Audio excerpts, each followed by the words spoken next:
everyone. It looks like a slight night crawl, and apparently there was a story that I missed involving the SD area. This will be very quick. Coming right up.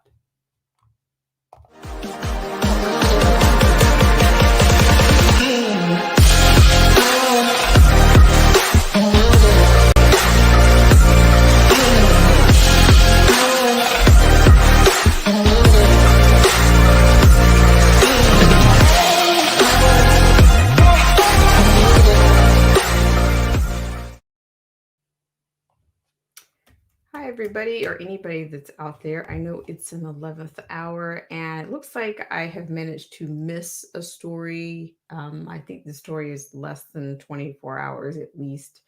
But I figure, it's better late than never. So I may get into that a little bit on this test here. And I'm actually going to pull into that story right now, but not before I do a thanks to our patrons, subscribers, and of course, viewers like you. I'll be right back.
All right. And thank you for tuning in. If there's anybody out there that's actually tuning in, thank you so much for tuning in. And it looks like we have a story. I'm going to take this line from KPBS on this one. I'm going to take this story from KPBS. Apparently, there's been a shooting in SD, and I guess the story got by me because that it's out of the it's an area that I don't frequent, and it's not been a lot going on. I think I've seen a couple of bars here and there from a distance, but let's just have a quick look here. I'm going to take this line from KPBS, is what we're going to do. So thank you guys so much for tuning in. So I'm going to give you some full scale here. You'll probably have some actual coverage here. Actually, I'm on the wrong screen there. Wrong share. Sorry about that. Let me come out of that one. So I'm going to take you to the right screen. Let's see. All right. Thank you so much for tuning in, and I'm going to share the screen right now.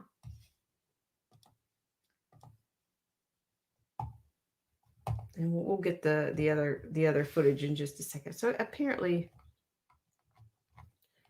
no. Okay, I apologize. I need to get it together here. All right. So any minute now, I'm gonna get it together. Let's see what we have here.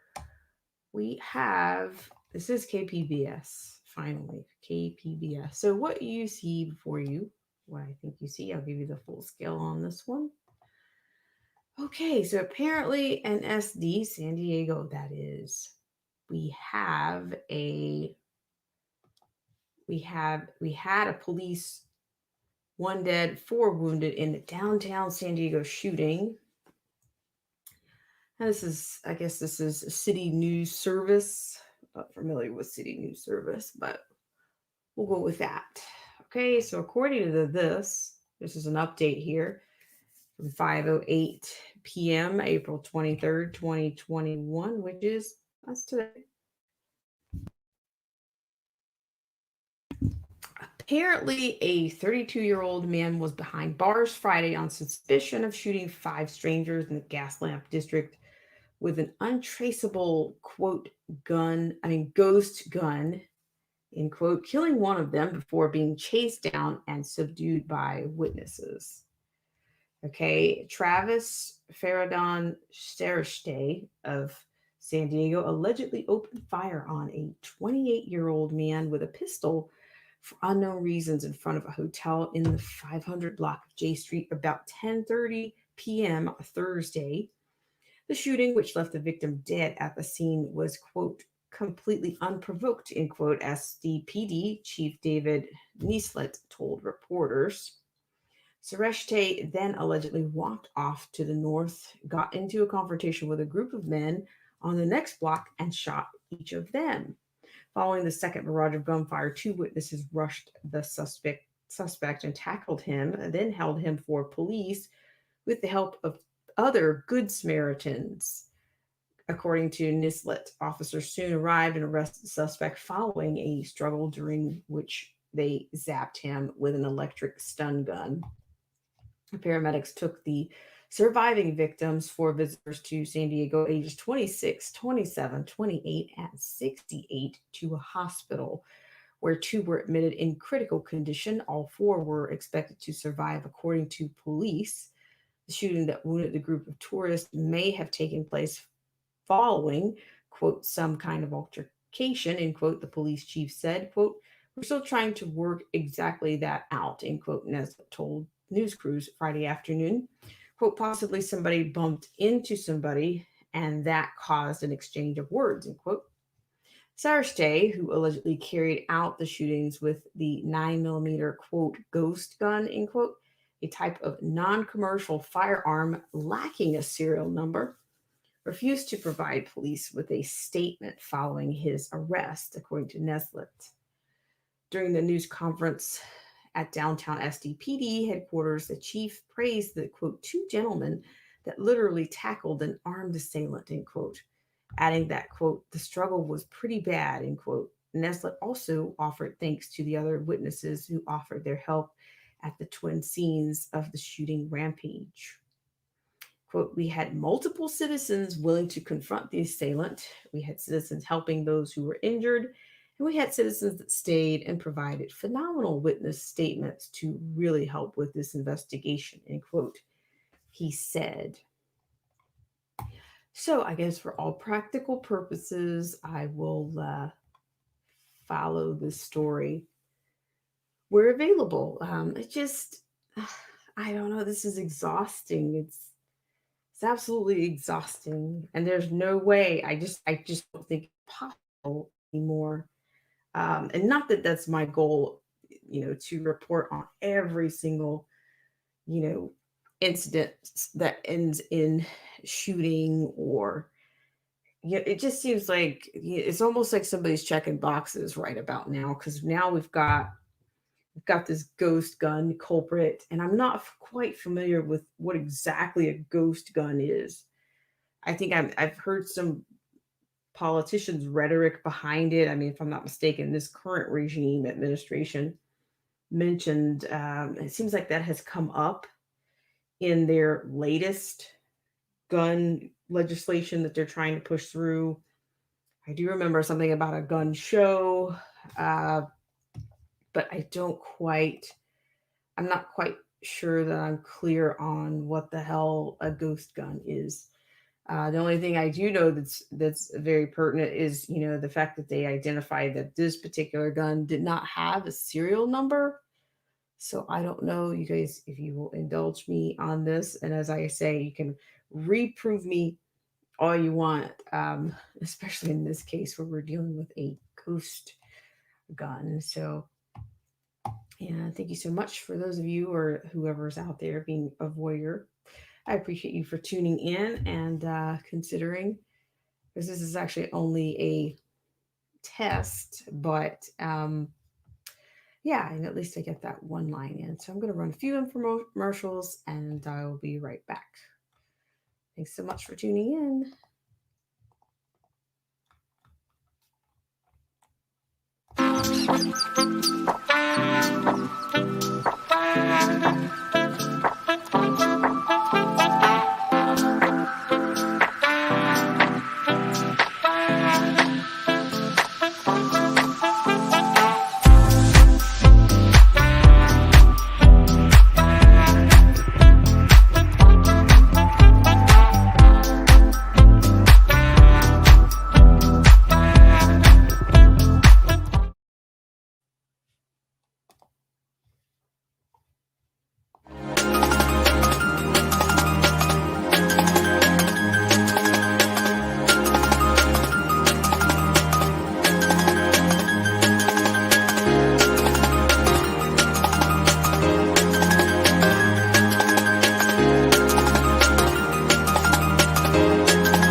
Thanks very much for if you're tuning in for the test slash whatever.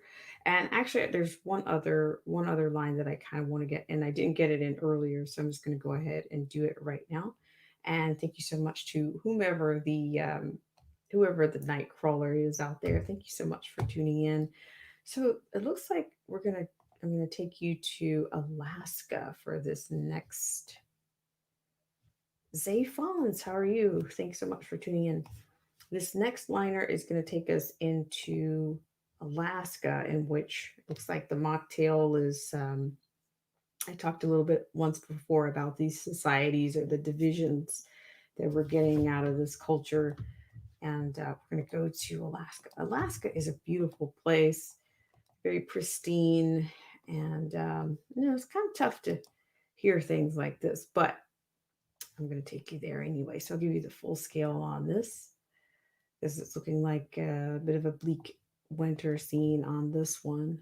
So let me scroll. Let me get in here just a second. So this is out of lifesitenews.com. According to this, Alaskan village bans unmocktailed people from in-person shopping.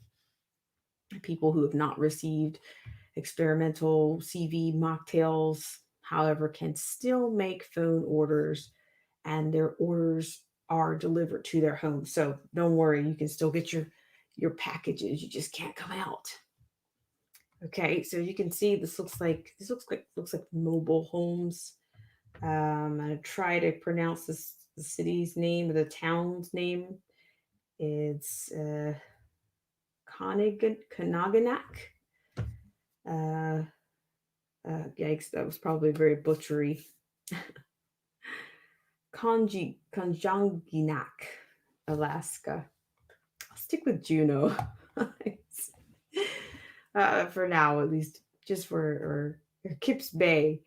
But according to this, Bethel, Alaska, in the Konjiganak, a village of fewer than 500 people in Alaska, is requiring inhabitants, the vast majority of whom are Native Americans, to be fully mocktailed to be eligible for any in person shopping. According to the AP, over a third of Konganak residents have contracted the wiggle, and two have died from or with it. But it is unclear how many of those who supposedly contracted the wiggle or the wrinkle had symptoms or if they were severe. Sheila Phillip of the Konjinak Traditional Council Secretary said, quote, people who are fully mocktailed can go inside the village's two stores if they wear masks and follow social distancing guidelines, end quote. People who have not received the mocktail, however, quote, can still make phone orders and their orders are delivered to their home, end quote, Phillips said. Harvey Paul, general manager of Kermtalek Coast Corporation, which sells groceries, allows only 4 people at a time in his store. Paul explained that a list is provided by the tribe with names of mocktailed people. Yikes. Like a mocktail honor roll, right? Those entering the store need to be on the list to be allowed to shop. Quote, every couple of days, they'll give us a new list, end quote, Paul said. Quote, the list keeps getting bigger and bigger. This is a good sign, end quote. Paul believes forcing people to be mocktailed in order to buy food and other goods in person is a good thing. Quote, it gives them the incentive. Hey, look, I better get mocktailed too so I can go to the store, end quote, Paul said. Quote, the best way to curb the wiggle or the wrinkle is to get mocktailed, end quote. Nearby stores in the Bethel and other Yukon, Kuskokwim Delta villages allow non-mocktail shoppers to enter the store. However, the Yukon Kuskokwim Fitness Center is also practicing segregation. It reopened on March 1st, but only fully mocktailed individuals. Fitness Center Facility Director Stacy Reardon explained in an interview with KYUK Public Media the plans for verifying mocktails individuals. Quote, at check-in, everybody needs to show their CDC mocktail nation card and a photo ID. End quote. However, a building full of mocktailed only people does not mean mask or optional. Reardon said, quote, everybody needs to wear mask all the time. And there are only two exceptions to that, while swimming and while showering, end quote. It is unclear if any exceptions will be made for pregnant women or people who are allergic to ingredients in the mocktails, which are not approved by the Food and Drug Administration but have only been granted emergency use authorization EUA. It is unclear if people who went into anaphylactic shock right after receiving the mocktail or had another severe reaction to it and thus did not receive a second mocktail will ever be permitted in the quote mocktail only stores. Yikes, this is really disturbing. It's disgusting to say the least. But of course, we'll see what happens in these wonky times. And but certainly, we're getting levels of segregation, I guess. Um, who would have thought with the criteria in place? So I think that's going to do it for this test. This was a brief test, and I appreciate it. Looks like some things have improved, and I really appreciate you for tuning in, Zay Fawns. And as always, I look forward to seeing you on the next live stream in the video comment section, a moonlight stream or a night queue, or occasionally when I do these tests with like 11th hour liners. All right. And have a great rest of your Friday / if you're into your Saturday already. I'll see you around.